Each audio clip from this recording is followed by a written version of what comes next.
Amém, queridos? Glória a Deus. Estamos, então, estudando a carta de Colossenses. Quarta-feira passada iniciamos, é uma carta curta, que tem 4 capítulos. Estudamos os 2 primeiros capítulos e ficou aí um saldo para hoje, né, que são os capítulos 3 e 4. No entanto, a gente vai se concentrar mais no 3, porque o 4 não tem tanta coisa assim para a gente se aprofundar, tá? Mas antes de chegar no capítulo 3, eu queria fazer uma emenda assim com o último culto de estudo, que eu estava falando sobre a divindade de Cristo. Queria estar trazendo aí outros pontos na palavra que fala sobre a divindade de Jesus. Falei que estaria falando aqui tipo uns 3 ou 4 versículos que claramente falam que Jesus é Deus, né? E como nós entendemos, faz parte da Santíssima Trindade. Então, vou começar aqui com o que nós já vimos quarta passada. Não vou fazer uma revisão do que estudamos, né? Como os cultos ficam gravados, você tem a possibilidade de, se não viu, acessar ali o culto de quarta passada e ver de novo e entender bem qual era a circunstância ali em que Colossenses foi escrito. Tá? Então eu queria só voltar aqui no capítulo 2, versículo 9, ler um versículo especificamente, que eu acho muito forte e tremendo, que diz assim, Colossenses, capítulo 2, versículo 9, fala assim, porquanto nele, falando de Cristo, né, habita corporalmente toda a plenitude da divindade. Então, aqui a palavra está dizendo que em Cristo, no corpo de Jesus, ali, aquele corpo físico, habita toda a divindade de Deus, a plenitude, ou seja, a divindade de Deus por completo. É isso que quer falar aqui. Então, ele vem com esse ensinamento, quebrando aí alguns entendimentos antibíblicos, né, de seitas, de heresias que já estavam aparecendo nesse período aqui. Então, apóstolo Paulo veio aqui através de vários outros trechos, né, dos 2 primeiros capítulos, quebrando aí essas coisas. Deixa eu ver que veio uma foto de um prato de sopa. A Mônica. Se pregar bem, ganha sopinha, Frank, diz a Mônica. Gente, vocês que estão no YouTube não sabem nada do que está acontecendo, mas nós temos um grupo do WhatsApp que as pessoas mandam fotos. Gente, fique claro, eu não sou chegado em sopa. A minha esposa devia saber disso, o Asaf é dos meus. Mas ela sabe, ela está só fazendo para me provocar. Para mim, sopa é igual ao reino dos céus, não é comida nem bebida. Amém? Então, assim, quer me convida para comer uma lasanha, uma coisa que enche barriga. Amém? Voltando para o que é espiritual, não que a sopa não seja. Além de Colossenses capítulo 2, versículo 9, nós vamos abrir em João capítulo 1. Vamos lá. Volta uns... A Pri que mandou. Gente, nós temos a melhor vizinha. Ela manda comida, ela nos alimenta mesmo, Priscila. Orem mais e vocês terão uma vizinha como a Priscila. João capítulo 1, versículo 1. Só quero fazer uma ressalva. A sopa da Priscila é outra vibe, tá? Tem de tudo ali, assim, e de tudo que é bom, não é coisa assim. Eu comi esses dias, tá? Eu falo que não como sopa, mas eu comi e estava bem boa. João capítulo 1, versículo 1, tem aquele trecho da Bíblia que todos nós conhecemos. Eu vou tirar isso aqui que está me incomodando, vou jogar para o lado de cá. Aquele versículo da Bíblia que todos nós conhecemos, aqui da comunidade, porque faz parte dos nossos fundamentos da fé, tá? Então, João capítulo 1, versículo 1 até o 3. Vamos lá. No princípio era o Verbo, e o Verbo estava com Deus, e o Verbo era Deus. Ele estava no princípio com Deus. Todas as coisas foram feitas por meio dele, e sem ele, nada do que foi feito se fez. Então aqui, o apóstolo João está nos ensinando que Cristo é desde o começo. Lucas faz uma genealogia de Jesus, Mateus faz outra, né? Mateus puxa lá de Abraão, que Mateus quer tratar com o público judaico, Lucas, que trabalha com o público mais diversificado, né, grego, enfim, pega lá de Adão, né, desde o primeiro homem, Cristo, né, faz uma genealogia até Cristo, e João pega lá no começo do começo. Ele fala, gente, não tem Abraão, não tem Adão. No começo ele já estava lá. Né? Então João tem um entendimento realmente mais amplo, mais profundo sobre o começo, que não tem começo, né, da pessoa de Jesus. Nós vamos abrir em Hebreus capítulo 1, versículo do 1 ao 3, a mesma coisa que João, só que em Hebreus. Hebreus capítulo 1, nós já vamos para Colossenses, tá? Eu só estou aqui aprofundando um pouco mais esse entendimento de que Jesus é um ser eterno e é Deus. Vamos lá. Hebreus, capítulo 1, versículo 1. Vamos até o 3 na parte A. Espera aí que eu estou perdido aqui. Aqui. Hebreus 1, versículo 1. Havendo Deus, outrora, falado muitas vezes e de muitas maneiras aos pais pelos profetas, nesses últimos dias nos falou pelo Filho, a quem constituiu herdeiro de todas as coisas, pelo qual também fez o universo. Versículo 3, a parte A. Ele, que é o resplendor da glória e a expressão exata do seu ser. Continua falando aqui mais coisas, mas eu vou parar por aqui. Então ele está falando que, no versículo 2, que Cristo fez o universo e que no versículo 3, que ele é a expressão exata de Deus. Então, as coisas vão batendo, né? A gente vai vendo que são autores diferentes. Tínhamos o apóstolo Paulo no começo, tínhamos o apóstolo João lá, né, no segundo, e agora temos um apóstolo, um autor desconhecido aqui em Hebreus. Continuando, vamos agora para Colossenses, no capítulo 1. Estou fazendo umas viagens aqui, mas é proposital mesmo, assim, para vocês verem como tem vários pontos falando dessa mesma questão.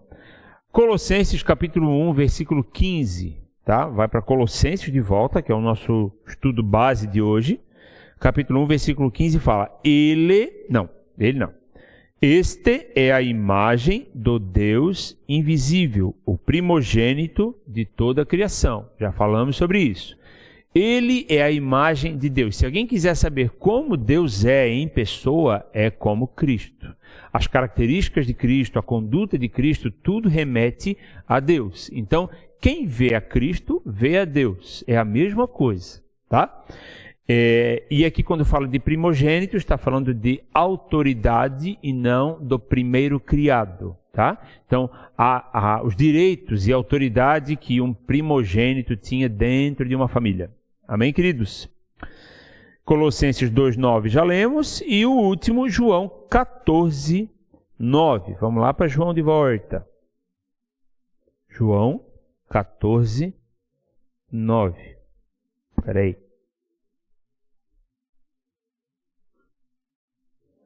João 14,9 diz assim. Não, 14,8. João 14,8 fala assim. Replicou-lhe Filipe, Senhor, mostra-nos o Pai, e isso nos basta. Disse-lhe Jesus, Filipe, há tanto tempo estou convosco e não me tens conhecido? Quem me vê a mim, vê ao Pai. Como dizes, mostra-nos o Pai? Então, o Senhor Jesus estava se revelando mais uma vez, né, para um apóstolo, Filipe, e falando, quem vê a mim, vê ao Pai. É a mesma coisa. Eu sou o Deus encarnado. Amém, queridos? Então, se você quiser anotar esses versículos que eu falei, era bem interessante para você, quem sabe, ler de novo, decorar, ter isso como uma referência, porque isso é sim um dos pontos fundamentais da sua fé, tá? Então, falamos de João 1, versículos 1 ao 3, Hebreus de 1 ao 3, Colossenses 1,15, Colossenses 2,9 e João 14,6. Não, 14, 8 e 9, tá? Então, se você anotou, está ótimo. Já vimos um pouco mais de clareza aí, a pessoa de Jesus, a divindade dele e que ele sempre existiu. Amém? Me digam aí se estão entendendo, está claro. Agora nós vamos para o estudo, isso já é o estudo, né? Mas assim, a carta de hoje, E vamos continuar aqui então em Colossenses capítulo 3. Seguinte, Colossos era uma cidade perto de Éfeso, na Ásia Menor, na parte mais inferior assim da Ásia, né? Abaixo, só para os irmãos entenderem onde isso fica no mapa, né? É abaixo do Mar Negro, que é abaixo da Ucrânia. A Ucrânia que está em guerra aí, né? Embaixo da Ucrânia tem o Mar Negro, e embaixo disso hoje é a Turquia, que na época se chamava de Ásia Menor, e ali estava a região da Frígia, que compreendia Laodiceia, Colossos, Éfeso, não lembro agora. Não lembro. Quase veio, mas não veio. Então, Listra e Derbe, lembrei. Então, assim, irmãos, Colossos é perto de Éfeso, então as cartas têm uma semelhança muito parecida, uma semelhança muito grande, aliás. Colossos é uma cidade que o apóstolo Paulo provavelmente nunca foi, né? E ele fortalece os irmãos de várias maneiras, assim, através de carta, encorajando, né? Dizendo, gente, mesmo que eu não estive aí, eu amo vocês, do mesmo jeito, vocês são parte da família, e por aí vai. Então, essa carta, ela tem quase que, resumindo, dois objetivos. Primeiro, que era combater as mentiras já existentes na época, né? De falsos profetas, dizendo que Jesus é isso, ou Jesus não era isso, né? Se misturando com cultura grega, e aí criando o tal do sincretismo religioso, que é aquela coisa assim que todos os caminhos levam a Deus, né? Para não dar conflito, a gente mistura, né? É a diluição da verdade em troca da unidade. Irmãos, a unidade ela é muito boa desde que ela seja no Senhor, né? Em Cristo. Não dá para a gente ter unidade com todo mundo ou com o mundo, né? A unidade é no Senhor. Aí nós estamos no mesmo pensar, no mesmo propósito, no mesmo agir, na mesma intenção. Daí sim, né? Estamos unânimes. Agora, se eu quiser ter unidade com todo mundo que passa lá fora, aí vira bagunça, tá? Os dois primeiros capítulos trata disso, meio que uma carta apologética, né? Ou seja, defendendo a fé cristã. Os segundos dois outros, né? Capítulos 3 e 4, melhor dizendo, já são questões da vida comum, questões doutrinárias, assim, não tão teológicas, sabe? Conselhos que o apóstolo nos dá, e posso falar nos dá agora com pouco mais de certeza, porque no final a gente vai ver ali, mas eu já vou adiantar agora que eu tenho medo de chegar lá no final e esquecer. Ele diz assim, ó, gente, escrevi uma carta para Laodiceia também, tá? Que nós não temos ela hoje, mas já falo disso. Então assim, ó, vocês pegam depois a carta de Laodiceia e lê, e vocês pegam essa carta de vocês e passa para Laodiceia, para eles lerem a de vocês também. Então, era incentivado pelo próprio apóstolo essa troca de cartas, para que as igrejas fossem edificadas com aqueles mesmos ensinos, conselhos, enfim. Então, se ela tivesse sido preservada, não foi, não sei porquê, nós teríamos uma carta na Bíblia chamada Laodicenses, né? Mas ela se perdeu aí na história, no trajeto, enfim. Então nós não temos essa carta, não sabemos o que estava escrito lá, mas deve ser coisa parecida aí com Colossenses, Efésios, né? Não sei.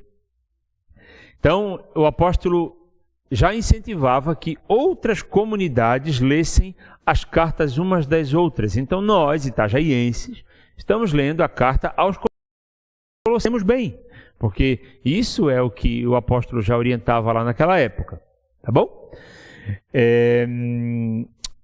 Vamos lá, deixa eu ir para Colossenses, comigo aí, abre a tua Bíblia em Colossenses.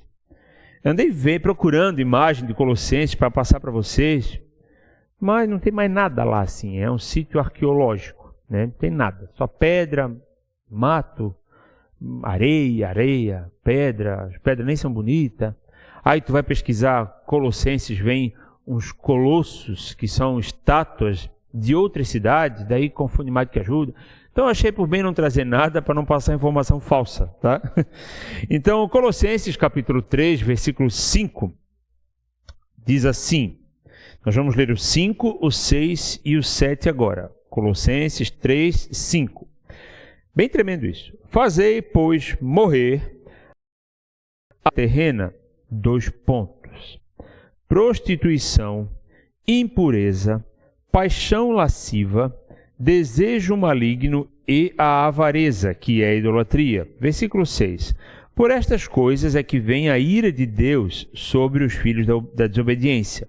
Versículo 7. Ora, nessas mesmas coisas andastes vós também noutro tempo, quando vivieis nelas. Eu vou parar aqui para ir lendo e explicando para a gente não perder o fio. Irmãos, é bem tremendo esse começo que fala assim, fazei, pois, morrer. Não sei como é que está na tua Bíblia, mas isso denota aí uma ideia de prática, que a gente tem que fazer morrer. A gente deve estar sempre mortificando. Então, dá a entender que é uma coisa constante, que de vez em quando bate a nossa porta, esses pecados aqui de baixo, tá? E a gente vai entendendo, irmãos, pelo conteúdo aí dos próximos pecados, que esses daqui são pecados um pouco mais internalizados, coisas que normalmente a gente peca dentro da gente mesmo. Então, pela ordem com que isso está distribuído aqui, parece que ele está falando assim, gente, vamos matar o mal pela raiz, vamos fazer morrer isso que de vez em quando aparece no coração e na cabeça de vocês, que é prostituição, impureza, paixão lasciva, desejo maligno e avareza.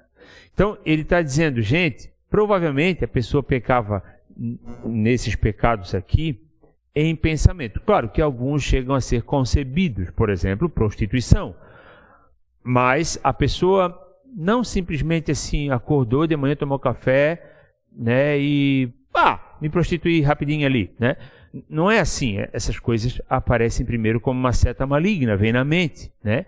E aí aquilo não é repreendido, não é confessado, não é expulso da cabeça, e aí vira um pensamento um pouco mais forte, daqui a pouco está ali na nossa cabeça, e aí o pecado é concebido.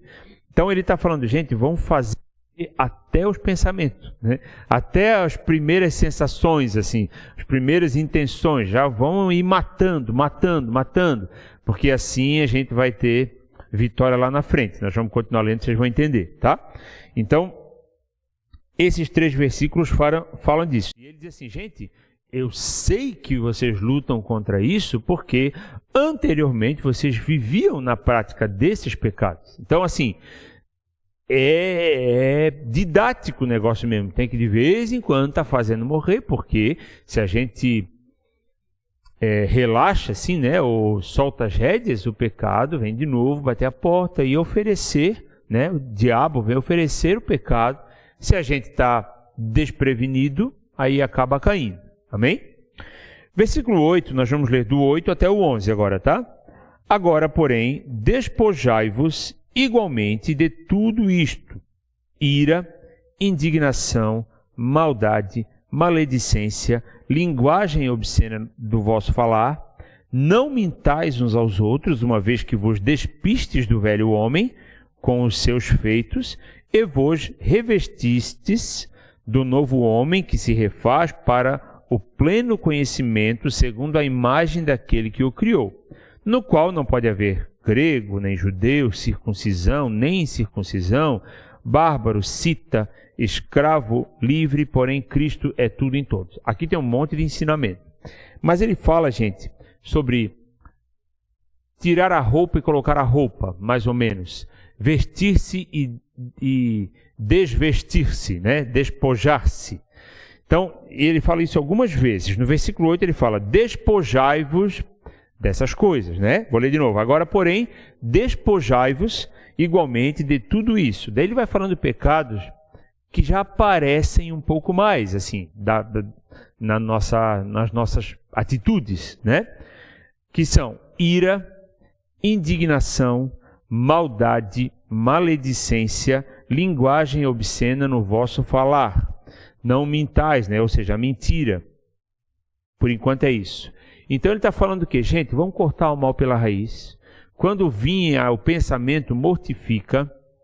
E agora vamos nos despojar daquele pecado realmente da atitude que acaba aparecendo, que é a mentira, a maledicência, a fofoca, o cara ser revoltado, irado, né? Então vamos nos despojar disso, tá? Uma vez que vocês se vestiram do novo homem. Então é como se ele estivesse falando da gente tirar uma roupa velha e colocar uma roupa nova. Eu sei que isso, mal interpretado, pode soar superficial, como se a gente vestisse uma roupa, tirasse a roupa quando quer. Não é isso. É como se fosse mesmo, uma arma de soldado, uma coisa assim poderosa, tanto para se desvestir, né? Para se despir daquilo, quanto para se revestir. Então, é poderoso isso que ele está falando. Não é uma coisa que eu tenho duas caras, uma hora estou assim, outra hora estou assado. Não. Ele está mandando a gente se despir daquela velha natureza, já que, versículo 10, e vos revestistes do novo homem, que se refaz, presta atenção, para o pleno conhecimento, segundo a imagem daquele que o criou. Então ele está dizendo, gente, larga as coisas ruins, se veste das coisas boas, porque a gente se refaz sempre. Para quê? Para o conhecimento total. Né? Pleno é totalidade, completo, é nesses termos. Às vezes a gente fala pleno, não sei vocês, mas para mim parece tranquilo, né? Estava lá, as mulheres normalmente falam, estava lá, plena, tal, parece que tranquila, né? Mas na verdade aqui está falando de uma coisa total, completa. Então, a gente se veste da nova criatura para quê?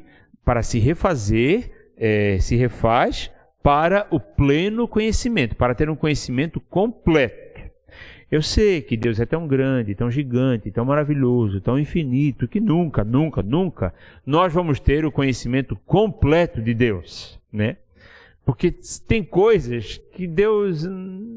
Para começar, não dá para entender algumas coisas que Deus faz, né? Eu confesso isso, não dá para entender, também não entendo, né? E tem coisas que pertencem só a Deus, né? Acho que não é para entender mesmo, né? Coisa da divindade dele, né? Quem somos nós? Mas o problema não é esse. O problema é o que ele deixou para nós e a gente não tem conhecimento. Os mistérios de Deus estão lá com Deus. O que Deus revelou não está com Deus, está aqui com a gente, né? Mas a gente não tem o conhecimento nem do que foi deixado, né? E às vezes quer conhecer aquilo que Deus não deixou, né? E aí, irmãos, a coisa complica. Então, a gente se refaz para o conhecimento total.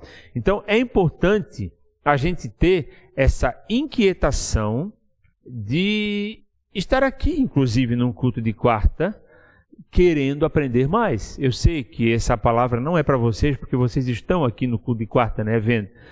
Mas, enfim, vai que você não está muito habituado a parar aqui na quarta-feira e ver, é para isso, para você ter o conhecimento total. Claro que quem está pregando aqui não vai te dar o conhecimento total, mas aí ele te fala alguma coisa, daí te gera curiosidade, daí tu vai ler mais um pouco, aí tu vai fuçar, aí tu vai pesquisar na internet, usar a internet para tanta porcaria, né? Vai pesquisar as coisas de Deus, né? Pesquisa 3, 4 coisas para ver se bate, se não tem alguma meio fora, porque tem de tudo, né?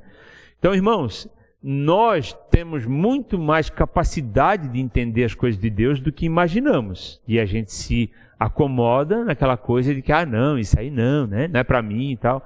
É para você. Sim, toda a palavra é para você, para sua família, para sua casa. Essa plenitude do conhecimento é para todos nós. Amém? Inclusive, ele diz assim, gente, não tem branco, não tem preto, não tem bege, não tem verde, não tem pobre, rico, não tem assim gente com uma posição social melhor, que era o livre, e uma posição social pior, que era o escravo. Gente, o pleno conhecimento é para todos, amém?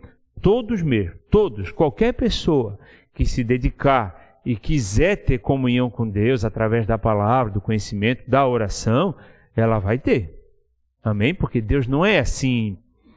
A Bíblia diz, né? O conhecimento dele nos fala que ele não faz acepção de pessoas. Aquele ali eu vou tratar bem, aquele ali vai sofrer na minha mão. Então, irmãos, ele não tem prazer, como a Bíblia diz, na morte do ímpio, né? E quando fala morte, quer dizer morte eterna, não essa morte física aqui, né? Ele não tem alegria de ver uma pessoa que vai sofrer eternamente. Então, a palavra está disponível para nós, amém? Então é isso que ele completa ali, no qual não pode haver grego, nem judeu, circuncisão, nem incircuncisão. Ou seja, quem já tinha ali tradicionalmente a fé judaica, né? E aí posso dizer para vocês, quem nasceu no berço cristão, quem não nasceu no berço cristão, todos podem ter o mesmo acesso. Amém? Versículo 12, aqui é um trechinho um pouco maior, não sei se vocês estão me entendendo, eu saí aqui do... não, mas ninguém falou mais nada, tá? Se alguém não entender ou tiver rápido, dá um berro aí, por favor. Deixa eu até ver lá no YouTube, né, ver se tem alguma reclamação, mas eu acho que, não sei, deixa eu ver. Tudo certo? Tá, então fechou. Vamos continuar no versículo 12, diz assim, vamos do 12 até o 17 agora, tá, gente? Não vamos não. Vamos até o 14. Daí o 15 eu quero fazer uma fala separada. 12. Colossenses 3:12. Revesti-vos, pois, como eleitos de Deus, santos e amados, de ternos afetos de misericórdia, de bondade, de humildade, de mansidão, de longanimidade.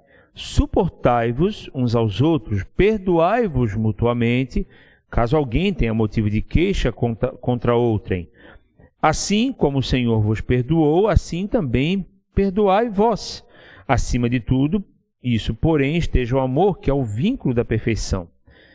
Vou ler o 15 também para depois explicar.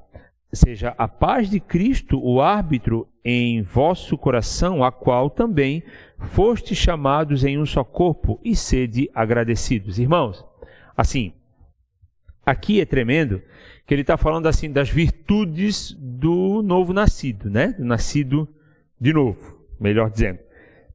Então ele está dizendo, tira aquela roupa suja e bota uma roupa limpa, tá?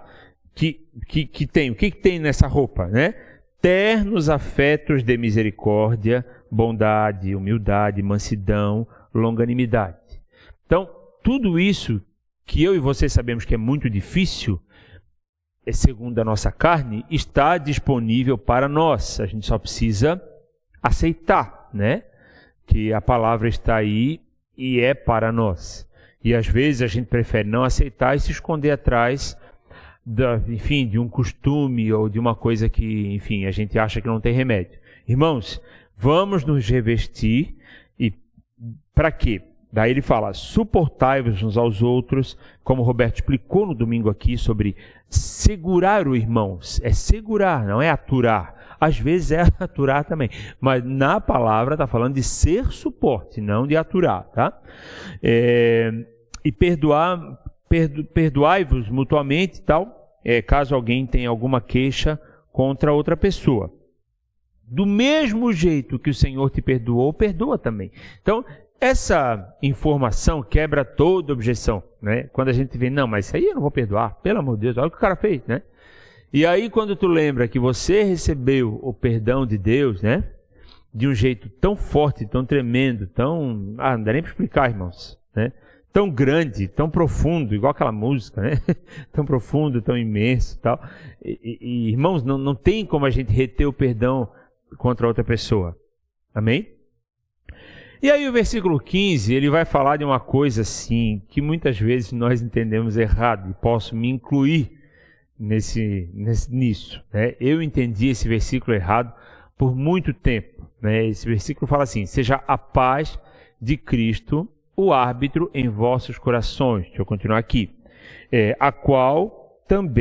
Ou seja, a paz, também foste chamados em um só corpo e sede agradecidos. Irmãos, aqui está falando assim, ó, a paz de Cristo seja o árbitro em vossos corações. Do que é que estávamos falando até agora. A gente sempre tem que pensar nisso quando está lendo a Bíblia, irmãos. Do que é que se está falando? A Bíblia não foi escrita em sementinha, né? Nada contra a sementinha, mas nada a favor. Irmãos, a sementinha é aquele versículozinho que tu tira, né? Tu serás uma bênção vitorioso e grandioso sobre a terra, né? Sempre tem isso, né? Não vai ter raça de víboras. Quem vos ensinou a fugir da ira vindoura? Não tem isso. né? Tem só coisa boa. Então, irmãos, a palavra não está escrita em sementinhas, muito menos em versículos, né? Não foi escrito em versículo a Bíblia, foi escrito uma carta de um cara para outros caras, né? Então aqui ele estava falando de relacionamento, estava falando, gente, vocês estão brigados, por favor, se perdoem, gente, se perdoem, olha o que Jesus fez por vocês, se perdoem, conversem, se acertem. É a mesma coisa que fala lá naquele outro versículo, onde 2 ou mais estiverem reunidos em meu nome, ali eu estarei. Ele não está falando de oração, gente. Ele mandou ir orar sozinho no quarto, como é que ele não ia estar lá? Não, ele está falando de relacionamento. Está falando, gente, se vocês concordarem acerca de qualquer coisa aqui, ou seja, se vocês fizerem as pazes em meu nome, está tudo certo. Eu mesmo vou anotar lá no céu que está tudo certo. Então, é disso, ele está falando de relacionamento. Então, a paz aqui é a paz entre vocês. Não é assim, troco de carro, não troco de carro. Me caso, não me caso. Troco de emprego, não troco de emprego. Ah, senti paz, vou me casar. Ela não é da igreja, mas acho que não faz bem, não faz mal. Estou sentindo paz, isso que importa. Não é disso que a Bíblia está falando. Ah, seja a paz de Cristo o árbitro em vosso coração. Não está falando assim, sentiu paz, compra, sentiu paz, casa, sentiu paz, pede a conta. Não. A bem da verdade é que quando nós estamos caminhando com o Senhor há um tempo, a gente vai se acostumando por causa da palavra que tais coisas procedem de Deus e tais coisas não procedem. Daí tu já vai entendendo que algumas coisas o Senhor te traz paz porque está em harmonia com a palavra. Mas isso não é um ensinamento bíblico, isso é uma coisa que eu estou falando para vocês de estar acostumado com isso. Mas não é termômetro sentir paz para decidir alguma coisa. Esse versículo não está falando de tomar decisões e comprar coisas. Esse versículo está falando de briga. Né? Brigou, está emburrado, chateado, seja a paz de Cristo aquela que decide as coisas entre vocês. O árbitro é quem decide. Então, é mais ou menos como aquele... Eu sei que eu vou reduzir muito a palavra de Deus agora, mas só para facilitar. É mais ou menos aquele ditado assim, estou preferindo ter paz do que ter razão. Né? Porque, irmãos, numa discussão, às vezes não tem toda a razão. Né? Às vezes até os dois têm razão. Né? E aí, quando a gente fica puxando pela razão, isso é muito difícil para quem é muito assim, certo, né? Caxias, como se fala, preto no branco. Não, mas tudo bem, está tudo resolvido, mas quero que tu concorde que eu estou certo. Né? Então, é isso que a Bíblia está dizendo. Vamos largar de mão os direitos e deixar que a paz do Senhor seja o árbitro entre nós. Tá? Porque, olha como ele continua falando isso. A qual também foste chamados em um só corpo e sede agradecidos. Então ele está falando de o corpo de Cristo. Nós fomos chamados a fazer parte de um só corpo. Então não é para a gente ter guerra entre um e outro, é para ter a paz de Cristo. Amém? Mas enfim, se você entendia de outro jeito, agora está entendendo do jeito certo. Tá? Versículo 16. Habite ricamente em vós a palavra de Cristo. Olha, está só reguada nos dedos hoje, né? Só paulada. Habite ricamente em vós a palavra de Cristo. Ou seja, aquele pleno conhecimento lá de cima que eu falei. A palavra de Cristo. Instruí-vos e aconselhai-vos mutuamente. Gente, isso é tão legal e a gente usa tão pouco que a gente precisa passar a usar mais. Acho que a palavra é essa. A gente se instrui pouco e muito menos se aconselha ou deixa ser aconselhado. Né? E aí, talvez eu deixe essa palavra para destrinchar melhor no outro dia, quem sabe com todos vocês aqui, né? Mas, irmãos, nós temos que aproveitar esse recurso bíblico, que é o conselho, que é a instrução. A Bíblia diz que eu posso instruir o David está aqui, tá? Por isso estou falando dele. E o David pode me instruir. Eu posso aconselhar o David e o David pode me aconselhar. É mutuamente, tá? Então é de cá para lá, de lá para cá. Então é muito forte e tremendo isso. E sobretudo se o David estiver com a vida no Senhor. Sobretudo se eu estiver com a minha vida no Senhor. Se eu estiver todo virado às avessas, o David não deve se aconselhar comigo, e vice-versa. Então, é a comunidade cristã, o corpo de Cristo, a família de Cristo, é disso que ele está falando, né? Então, eu tenho que decidir uma coisa, eu tenho dois recursos, né? Um recurso, posso resumir num só, tremendo, que é a instrução e o conselho. Amém? Continuando. No mesmo versículo, tá? Vou ler ele de novo. Habite ricamente em vós a palavra de Cristo, instruí-vos e aconselhai-vos mutuamente. Eita, 9 e pouco. Em toda a sabedoria. Olha como ele instrui que seja o nosso contato, o nosso dia a dia.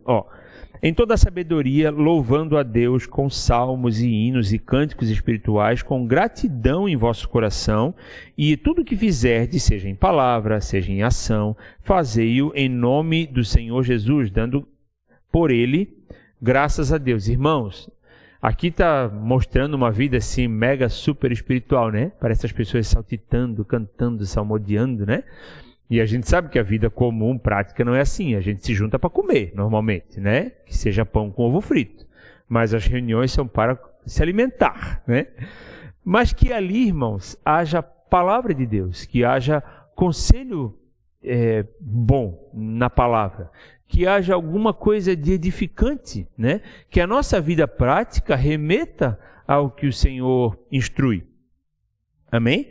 Então, tudo que eu fizer, eu faço em nome de Jesus. Olha a responsa, né? Será que as coisas que eu faço, dá para falar que são em nome de Jesus? É muito pesado esse versículo, né? Mas serve para todos nós. As minhas atitudes, de um modo geral, eu tenho que fazer em nome de Jesus. Amém, queridos?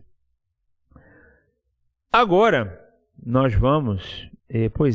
Gente, eu tenho muita coisa para falar e pouco tempo. Não vai ter Colossenses parte 3. Não é tanto assim para ter mais uma parte. Não, vamos lá. Versículo 18. Presta atenção. Agora é aquela coisa assim, gente, faça isso, não faça aquilo, tá? Esposas, sede submissas ao próprio marido, como convém no Senhor. Maridos, amai vossa esposa e não a trateis com amargura. Gente, se isso estiver acontecendo simultaneamente, tudo vai muito bem. O problema é quando o marido não ama a esposa. Não a trata e a trata com amargura. É ruim quando a esposa não é submissa ao marido, né? E faz tudo que vem na cabeça dela. E compra tudo que ela quer sem falar nada para ele, né? E aí vai dando os BO que vocês que são casados sabem. Irmãos, precisa que os dois estejam em sintonia um com o outro e principalmente com Deus. Amém?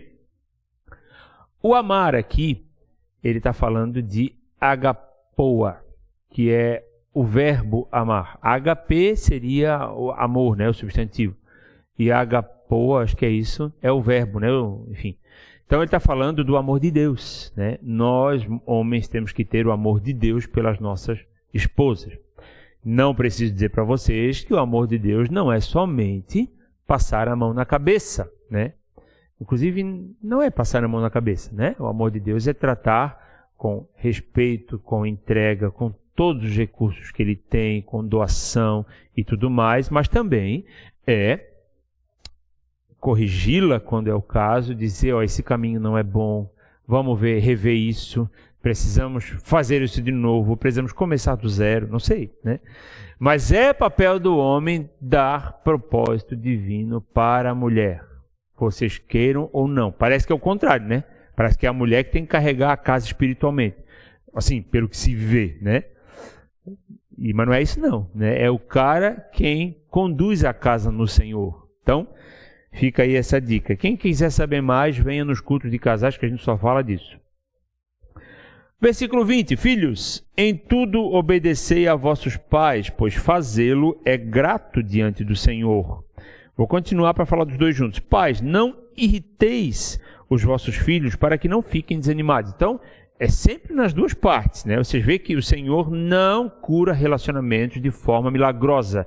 Jesus não faz isso. Jesus cura pessoas, ele trata com indivíduos. Ele não vem num passe de mágica, joga pozinho mágico em cima do casamento, assim, e agora vocês só se amam, só se dão bem, só se gostam. Não, ele vem e fala com o homem, ele fala com a mulher, ele quer mudar os corações. E aí, os corações transformados, as coisas acontecem, né? Então ele está falando lá com o pai e está falando lá com o filho, né? Dizendo, filho, obedecer ao pai é como obedecer a Deus, né? Quem obedece a Deus, ao pai, agrada ao Senhor, né? Acho que é isso, né? É grato diante do Senhor. Então, é mais ou menos lá como a história do patrão e funcionário, né? Quando eu estou trabalhando para Deus. Não interessa quem é meu patrão, se ele é ruim, se ele é bom. Eu estou servindo ao Senhor. Eu sou um servo de Cristo, só. Amém? Escravo, só de Cristo. Daí eu sou funcionário, é outro papo. Então, eu tenho que ser obediente ao meu Senhor dos céus e da terra. Amém? E claro, isso aí vai resultar em ser obediente ao patrão também, enfim, é outra coisa. Mas, irmãos, aqui sobre os pais não irritarem os vossos filhos, eu tenho uma nota de rodapé aqui da minha Bíblia que eu gostei. Não gosto de quase nada, mas aqui eu gostei. Diz assim, a palavra irriteis significa impacientar e desencorajar os filhos, gritando, ralhando ou ridicularizando seus esforços. Tais provocações ferem o espírito deles e os deixa tímidos, ou seja, eles ficam desanimados.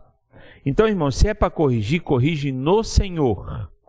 É correção junto com uma palestra, tá? Ele tem que saber por que ele está sendo corrigido, né? Porque senão você está irritando o seu filho. Você está afastando ele do que é a instrução divina. Então, se vai corrigir, faz toda a... O importante é ele entender a palavra e os princípios de Deus. E aí a correção é um plus. Mas tem que ter. Tá? Continuando, versículo, deixa eu ver até onde é que eu vou. Tá, mais um pouquinho. Servos, aqui está falando do funcionário, aqui. Ou escravo, tá? Que infelizmente a escravidão na época era regularizada. Servos, obedecei em tudo ao vosso Senhor segundo a carne, não servindo, presta atenção, não servindo apenas sob vigilância, visando tão somente agradar homens, mas em singeleza de coração, temendo ao Senhor. Irmão, singeleza de coração é um coração puro. Delícia, né? O patrão não está, vou aqui no depósito, não sei onde é que tu trabalha, tirar uma soneca de meia hora, que eu sei que meia hora ele não chega, né? Irmãos, isso não é um coração singelo, isso é um coração malicioso. Ou seja, ele comprou 8 horas do teu dia, mas você está entregando só 7 horas e meia. Meia hora você está dormindo, né?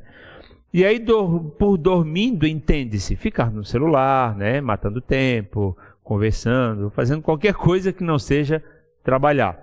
Amém? Obedeçam a tudo como se fosse a Deus, não só na presença do patrão.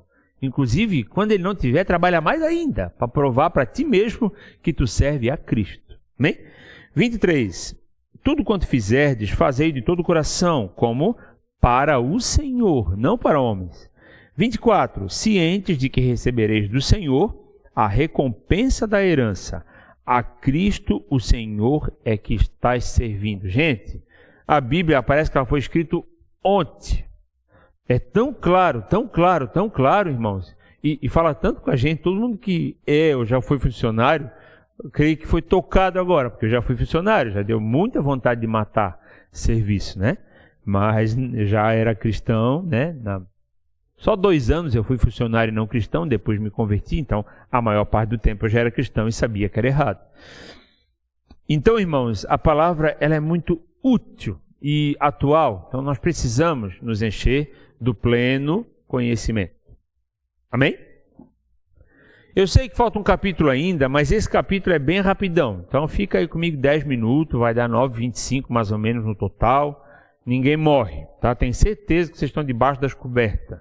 Vocês podiam mandar uma foto de vocês debaixo das cobertas, ia ser bem engraçado. Vai lá. Capítulo 4, versículo 5. Diz assim: portai-vos com sabedoria. Eu estou pulando alguns porque são coisas que têm a ver com as questões internas deles ou que, quem sabe, não tenha tanto o que destrinchar, tá bom? Capítulo 4, versículo 5. Portai-vos com sabedoria para com os que são de fora. Dai as oportunidades. Versículo 6. A vossa palavra seja sempre agradável, temperada com sal, para saberdes como deveis responder a cada um. Eu vou tomar água, estou com sede. Irmãos, aqui está falando da sua conduta lá fora. Gente, é tão importante isso. E às vezes não, com frequência a gente vê tanto crente dando mau testemunho que às vezes dá vergonha de ser crente, né? Fazer parte da mesma tribo. Irmãos, é feio, né?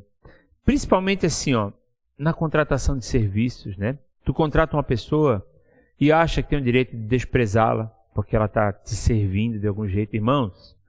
Ou se você é prestador de serviço e não cumpre com a sua palavra e os seus compromissos, e, enfim, com o que é correto e decente. Gente, tudo isso é contabilizado de forma muito aumentada lá fora. Não tem misericórdia lá fora. Não tem, eles vão entender. Não tem essa. Lá fora ou é certo ou não é certo. Então, irmãos, a gente tem que ter a nossa atitude lá fora com muita sabedoria. É o que a Bíblia está dizendo. Né? Portai-vos, portanto, com sabedoria para com os que são de fora. É sabedoria, irmãos, que eles estão ali muitas vezes... Não, deixa eu refazer. Alguns deles estão ali amando do diabo. Né? Muitos estão como enviados de Satanás para ver se a gente cai, e a gente cai. Né? Numa irritação, Meu Deus, irmãos, é tão fácil perder a linha. Então, vamos ter a prudência no Senhor, porque aquela alma, muitas vezes, nem sabe o que está fazendo. Pense isso, que a sua luta não é contra carne e sangue. Não está falando de macumba isso, gente. Está falando de pessoas. Né? Tu não tens que lutar contra pessoas, porque ele fala, homens lutam com homens nos estádios. A Bíblia está dizendo que não é isso. A nossa luta é contra espíritos malignos. Então, aquela pessoa está ali te provocando, posso dizer assim, inspirada pelo diabo, pelo demônio. Então, sempre pense isso, é uma alma que precisa do Senhor. Então, a gente precisa ter uma conduta ainda mais ajustada lá fora. Não que aqui dentro não precisa ser ajustado, não precisa ter sabedoria, precisa também, né? Mas a gente sabe que, em tese, os irmãos vão nos perdoar, né? Enfim, não estou aí justificando más atitudes, mas lá fora, irmãos, não tem muito isso não. A gente precisa ter esse cuidado dobrado, tá? As coisas que a gente fala, como diz no versículo 6, seja temperada com sal, ou seja, tenha um sabor agradável. Ele está comparando, creio eu, com uma comida. Coisa triste, irmãos, é comer uma comida salgada sem sal, né? Tem até bolo, irmão, que vai sal, eu acho. As boleiras me confirmam aí. Eu ouvi falar uma vez disso. Nunca fiz um bolo assim desses, né? Mas no bolo vai açúcar e um pouquinho de sal. Por quê? Porque precisa. Então, irmãos, coisa triste é comer uma comida que era para ser salgada e não tem sal nenhum, né? Então, tem que ter aquela experiência. A pessoa que tem contato contigo, ela tem que perceber a sua alegria de vida. Amém? Glória a Deus. Aqui, ó, vossa palavra seja sempre agradável, temperada com sal, para saberdes como deveis responder a cada um. Amém? E agora, finalizando mesmo, ele faz um tchau, assim, um tchau bem elaborado, né? Ele começa a dar tchau para um monte de pessoa que você nem sabia que estava na Bíblia, né? Porque quando chega nessa parte, você só passa os olhos, tá? Então, eu queria falar um pouquinho sobre essa gente, né? Os heróis anônimos aí, né? Pessoas que você não dá bola, você não pensa em botar o nome do seu filho, né? Por exemplo, Tíquico, né? Onésimo, Aristarco, né? Tem Marcos até é usado, Barnabé, nunca vi um Barnabé, irmãos, nunca vi um Barnabé. Tem Jesus, que não é Jesus, né? Tem Epáfras, ou Epafrodito, se você não gostar de Epáfra, pode botar Epafrodito, né? Ou dois irmãos, o Epáfras e o Epafrodito, é ótimo. E tem o Lucas, que a gente vê mais. E a ninfa, o mais legal é a ninfa, a mulher que se chama ninfa, coitada. Gente, Esses são os irmãos anônimos, que não são anônimos, que o nome deles está aqui, né? Mas que a gente não dá bola, irmãos. Mas que fizeram parte desse período tremendo que a gente entende pelo período apostólico. É muito tremendo a vida desses irmãos. Alguns deles, irmãos, hospedavam igrejas. Por exemplo, Ninfa tinha uma igreja na casa dela, né?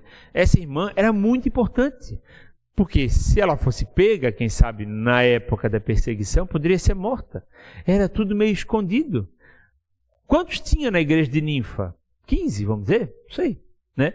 Esses 15, irmãos, viraram 45, que viraram 450, que viraram 4.500, que foi chegando e chegou na gente, né? Alguns deles, irmãos, foram prisioneiros junto com Paulo, né? Aguentaram as pontas desse irmão aqui, que tão precioso é para nós, né? Eu vou ler rapidinho aqui. Quanto a minha história, fala assim: Tíquico, irmão amado e fiel ministro e conservo no Senhor, de tudo vos informará. Ou seja, deixa eu ler até o Onésimo. Eu vou-lo envio com o expresso propósito de vos dar conhecimento da nossa situação e de alentar o vosso coração. Em sua companhia vos envio Onésimo, o fiel e amado irmão, que é do vosso meio. Eles vos farão saber tudo o que por aqui ocorre. Irmãos, Paulo escreveu, mas se não é Tíquico e Onésimo levar a carta para Colossos, a carta não chega lá, entende? Então, toda essa gente faz parte de uma engrenagem tremenda. Então, a gente precisa entender isso, e eu já vou concluir com uma coisa no final. Aristarco estava preso junto com ele. Marcos é aquele que ele tinha brigado lá atrás, né? Porque não é que ele brigou com Marcos, ele brigou com Barnabé, na real, né? Porque Marcos abandonou a causa, né? Voltou da primeira viagem missionária, deixando eles em maus lençóis, e enfim, no fim acabaram tudo amigo, né? Porque o Senhor é Deus. E falou de Barnabé, aqui Jesus é um outro Jesus. Acho que eu não vou ler todos porque vou me estender. Mas, quero dizer, irmãos, cada um desses daqui eram companheiros de Paulo, né? Faziam parte dessa engrenagem da igreja primitiva. Um escrevia, um ditava, né? Por exemplo, Paulo. Timóteo redigia. Lucas era companheiro. Aristarco era preso junto com Paulo. Tíquico e Onésimo levaram a carta para Colossos. Epáfras fundou a igreja de Colossos, que Paulo nunca teve. Ninfa era a dona da casa da igreja de Colossos. Irmãos, toda essa gente fazia parte desse esquema, né? E com isso, temos uma foto. Ah, tem gente embaixo das cobertas. Mandaram uma foto da bisteca, ia falar da picanha, mas não, eu lembro sempre que aqui custou dinheiro, não é a carne barata, e aqui não custou nada, é a carne cara. Nunca vou entender isso, né? Mas é assim, né? É porque a bisteca, irmãos, é de raça, e a outra não tem raça, né, definida, ou sei lá. E aí o nome dela é picanha. Mas amém. Só no céu nós vamos entender isso. Hã? Pois é. Vira-lata, alguma coisa. A melhor que tem é vira-lata? Eu tenho uma vira-lata lá em casa, mas não é aquilo tudo, não. Gente, todo esse povo, vou voltar para o foco, fez parte dessa engrenagem da igreja primitiva, mas muitas vezes não ganhou aí um holofote, né? E com isso eu queria te encorajar. Talvez você esteja se sentindo assim, poxa, quem que eu sou, né, cara? Eu nem prego nos cultos de quarta, como se isso fosse alguma coisa, né? Vocês não sabem o nervoso que a gente passa antes de chegar aqui, mas amém. Se você almeja, é bênção. Mas eu não canto, eu não prego, eu não toco, né? Gente, todos vocês são importantes dessa engrenagem, porque só você trabalha onde você trabalha, né? Eu não trabalho onde você trabalha. Irmãos, a sua presença é importante por onde você anda. Você compra pão na sua padaria, eu compro pão na minha. Você conhece o seu padeiro, eu conheço, na verdade o padeiro a gente nunca vê, né? Mas, enfim, o atendente ali, eu não conheço o seu atendente. Você pode falar do amor do Senhor, ou a sua conduta pode ser ajustada conforme Cristo para com o atendente da sua padaria, né? E eu faço o meu papel lá na minha padaria. Irmãos, todos nós somos importantes, por mais que você ache que o seu papel é muito pequeno. É você quem traz o seu primo para cá, o seu parente, seu amigo, seu vizinho. O seu vizinho eu não conheço, né? Então, irmãos, todos nós fazemos parte dessa engrenagem que vai edificando as vidas e o corpo do Senhor. Amém, queridos? Então, com essa palavra, queria te dizer que você é muito importante para mim, para essa igreja e principalmente para o Senhor. Então, com essa palavra, queria finalizar, dizer que foi uma alegria grande estar compartilhando essa carta com vocês. Eu tenho atentado para ela nos últimos tempos, assim, acho que nunca dei tanta atenção como agora. E cada vez que a gente se dispõe a mergulhar na palavra, seja o trecho que for, a gente vai achar um monte de riqueza. Então, vamos nos revestir do pleno conhecimento do Senhor, que com certeza a gente vai crescer em número, crescer em sabedoria, crescer em graça, crescer em tamanho. Amém, queridos?